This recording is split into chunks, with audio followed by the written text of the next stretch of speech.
قال النبی صلی اللہ علیہ وسلم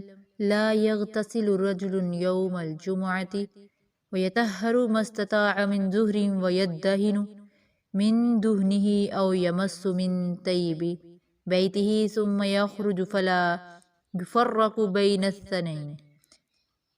ثم يصلي ما كتب له ثم ينصت إذا تكلم الإمام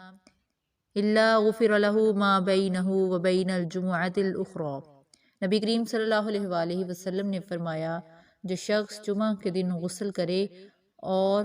خوب اچھی طرح سے پاکی حاصل کرے اور تیل استعمال کرے یا گھر میں جو خوشبو میسر ہو استعمال کرے، پھر نماز جمعہ کے لیے نکلے اور مسجد میں پہنچ کر دو آدمیوں کے درمیان نہ گھسے، پھر جتنی ہو سکے نفل نماز پڑھے اور جب امام خطبہ شروع کرے تو خاموش سنتا رہے، اس جمعہ سے لے کر دوسرے جمعہ تک کے سارے گناہ معاف کر دیے جائیں گے۔ قال من اغتسل یوم الجمعۃ غسل الجنابۃ ثم راح فكأنما قرب بدنا ومن راح في الساعة الثانية فكأنما قرب بقرة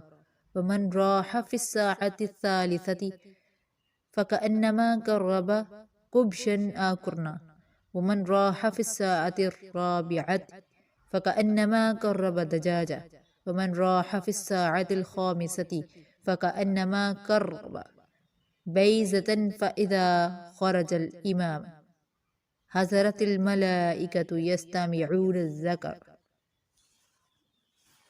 رسول صلی اللہ علیہ وآلہ وسلم نے فرمایا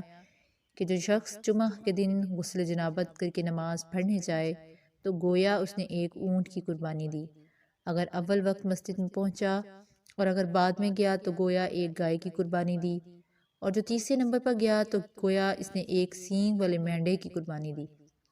اور جو کوئی چوتھے نمبر پر گیا تو اس نے گویا ایک مرغی کی قربانی دی، اور جو کوئی پانچویں نمبر پر گیا تو اس نے گویا انڈا اللہ کی راہ میں دیا۔ لیکن جب امام خطبہ کے لیے باہر آ جاتا ہے تو فرشتے خطبہ سننے میں مشغول ہو جاتے ہیں۔